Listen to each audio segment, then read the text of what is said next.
Bagaimana melakukan pemeriksaan kadar kolesterol di rumah? Jadi memang terdapat beberapa hal yang harus diperhatikan. Jadi pertama persiapan, kemudian waktu, kemudian alat dan teknik bagaimana pemeriksaan kolesterol itu. Jadi persiapan sebelum melakukan pengecekan kadar kolesterol di rumah, sebaiknya Anda berpuasa 9-12 jam sebelumnya. Kemudian mencuci tangan untuk memastikan tangan kita dalam kondisi bersih. Untuk waktu, agar lebih mudah gitu ya, karena tadi dibutuhkan puasa, Anda bisa melakukan pemeriksaan kolesterol itu beberapa saat setelah bangun tidur. Nah, alat yang dibutuhkan pertama adalah alat untuk cek kolesterol, kemudian strip kolesterol, tisu alkohol, lancet, kemudian pena lancet, dan harus diperhatikan untuk jarumnya itu hanya sekali pakai. Untuk angka normalnya di bawah 200 mm per desiliter dan batas tinggi di 200 sampai 239 dan dikatakan tinggi di atas 240. Nah, ada hal-hal yang harus diperhatikan dalam memeriksa kolesterol di rumah. Nah, apakah cek kolesterol ini akurat? Nah, bila tahap persiapan, waktu, alat, dan cara pengambilan sampel dilakukan dengan benar, biasanya hasil pemeriksaan kolesterol di rumah maupun di laboratorium umumnya tidak berbeda jauh. Tapi alat pengecekan kolesterol di rumah hanya mampu membaca jumlah kolesterol secara keseluruhan. Jadi, Anda tidak akan mendapatkan informasi lengkap dari jumlah kolesterol baik HDL, LDL maupun kadar triglyceride dalam darah. Dan untuk mendapatkan hasil yang lebih lengkap dan akurat, disarankan untuk melakukan cek kolesterol di laboratorium. Sebaiknya jangan menggunakan hasil cek kolesterol mandiri sebagai ukuran kondisi kesehatan kita.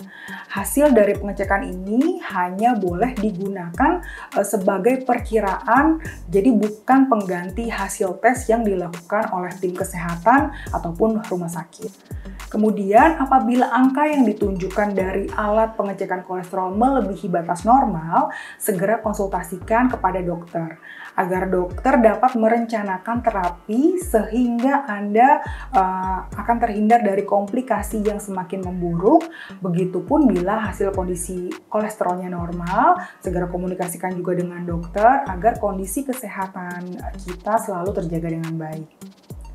Nah, jika kolesterol cukup tinggi pada saat pengecekan, langkah segera yang akan dilakukan yaitu menerapkan gaya hidup sehat, diantaranya lakukan aktivitas fisik seperti olahraga secara rutin 5 kali dalam seminggu, kurang lebih 20 menit, hindari konsumsi makanan yang mengandung lemak jahat seperti gorengan, jeroan, makanan berlemak, hingga makanan cepat saji, dan perbanyak asupan buah dan sayur, dan serat yang mudah larut, dan jaga berat badan agar dalam kondisi ideal dan hindari merokok. Bagi orang yang sudah berusia di atas 20 tahun, pengecekan kolesterol secara rutin perlu dilakukan setidaknya 1 kali dalam 5 tahun. Dan hal ini berguna untuk mengurangi resiko Anda terkena penyakit kardiovaskuler di kemudian hari.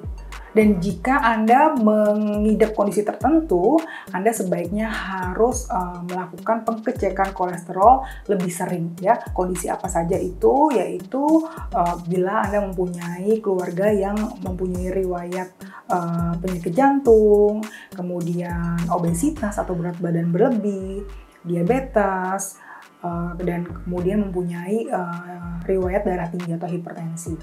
Nah, bila Anda berusia di atas 55 tahun untuk pria dan wanita di atas 65 tahun, sebaiknya dilakukan pengecekan kolesterol 2 kali dalam 1 tahun. Terdapat berbagai jenis alat untuk mengukur kadar kolesterol yang bisa kamu dapatkan dengan mudah, tapi saran saya belilah di toko kesehatan resmi dan bergaransi, dan cara cek kolesterol sendiri ini sangat mudah dan dapat dilakukan oleh siapa saja. Ini dapat bisa membantu kamu mengurangi resiko terkena penyakit jantung di kemudian hari. Sayangi jantung kamu, salam sehat selalu.